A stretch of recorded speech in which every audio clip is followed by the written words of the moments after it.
Mga kaparokya, bago natin umpisahan ang online viewership, ay pag-usapan natin ang throwback picture ni Maine Mendoza. Pero bago yan ay humiling ako na pakisubscribe ang aking YouTube channel, pakiclick ang bell icon para una kayong ma-notify sa mga bagong video na ilalabas ko. At pakidamay nyo na din na i-follow ang aking Facebook page na Mega TV at ang aking TikTok account na Kaparokya TV. Maraming salamat! So yun nga mga kaparokya, kanina sa Sugod Bahay mga kapatid ay pinakita at pinaalala ng mga kasama sa noontime show ng legendary trio ang pagiging kengkoy ni Maine Mendoza noon.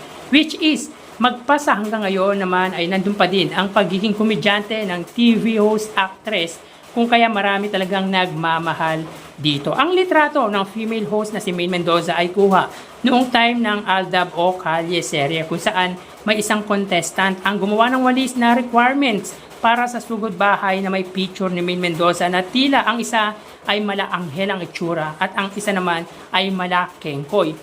So dyan mo talaga masasabi na game ito sa kalokohan at patunay lang na sa larangan ng pagpapatawa ay hindi pagpapakyut o pagpapaganda ang kailangan, kundi ang pagiging kengkoy. Reaction nga ni Maine dito ay itinaas ako kanina para ibaba rin ulit na nakangiti.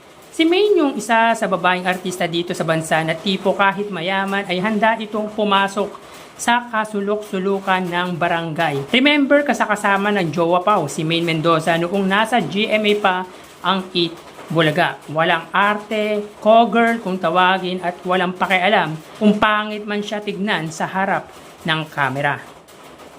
Samantala ramdam na ramdam ng bagong Eat Bulaga baby na si Amber ang pagmamahal sa kanya ng mga taga-Eat Bulaga dahil araw-araw ay may gift na natatanggap ito mula sa mga kasamahan. Makikita dito ang duck na regalo ni Tito Soto at payakap na nagpasalamat pa ito sa isa sa haligi ng longest running noontime show at chairman ng TVJ Production.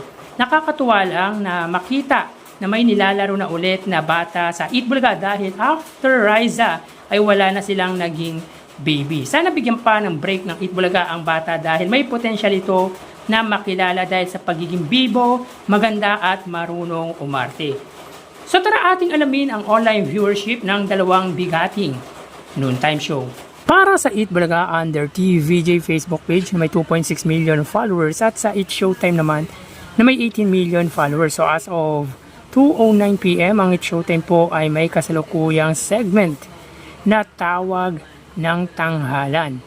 Ang Eat Bulaga naman po ay may kasalukuyang segment na Bawal Judgmental. So dito may kita po natin mga kaparokya, ang Eat Showtime po ay may 3,200 live viewers at ang Eat Bulaga naman po sila po ay may live viewers na 3,700 live viewers. So again, as of 2:10 PM ang Eat Showtime po ay may 3,200 live viewers at ang Eat Bulaga naman po ay may 3,700 live viewers. Mapunta naman po tayo sa TV Network YouTube channel at unahin po natin ang Eat Showtime under po yan sa GMA Network YouTube channel na may 36.5 million subscribers at para naman po sa Eat Bulaga under TV5 Philippines na may 2.02 million subscribers. So as of 2:11 ang Eat Showtime under GMA Network, sila po ay may 29,000 live viewers. Ang Eat Bulaga naman po under TV5 ay may 25,000 live viewers. So again, as of 2:11 PM ang Eat Showtime under GMA Network ay may 29,000 at ang Eat Bulaga naman po na under TV5 ay may 24,000 viewers.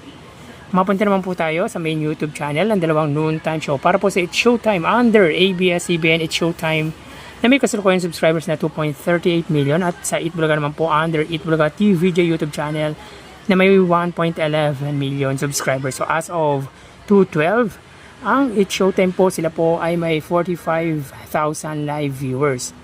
Ang Eat Bulaga naman po, sila po ay may 60,000 live viewers. So again, as of 2:12 ang Eat Showtime po ay may 45,000 viewers at ang Eat Bulaga naman po ay may 60,000 live viewers. So bali ang total na nakuha ng dalawang noontime show ay mga kaparokya, bago natin bigyan total live viewers ng dalawang noontime show, may humiling ako sa inyo na paki-subscribe ang aking YouTube channel. Paki-click ang bell icon para una kayong ma-notify sa mga bagong video na ilalabas ko at pakidamay nyo na din na i-follow ang aking Facebook page na Mega TV at ang aking TikTok account na Kaparokya TV. Maraming salamat! So bali ang total na nakuha ng It's Showtime po ay 77,000 viewers. 3,000 po para sa kanilang Facebook Live, 29,000 para po sa TV Network YouTube channel at 45,000 naman po para sa kanilang main YouTube channel. Ang It program po ay nakakuha ng total na 87,000 viewers. 3,000 po para sa kanilang Facebook Live, 24,000 po para sa kanilang TV Network YouTube channel at 60,000 naman po para po sa kanilang main YouTube channel. So again, ang It Showtime po ay may 77,000 viewers at ang It program po ay may 87,000 live viewers. Yan po ang lumalabas sa kanilang online viewership as of 2:14 PM. At bukas po kami tutunghayan nyo na naman ang panibagong ito ng ating online views update ng dalawang noontime show. Magpapaalam na po ako. Magsiingat po tayo mga kaparokya. Thank you and God bless.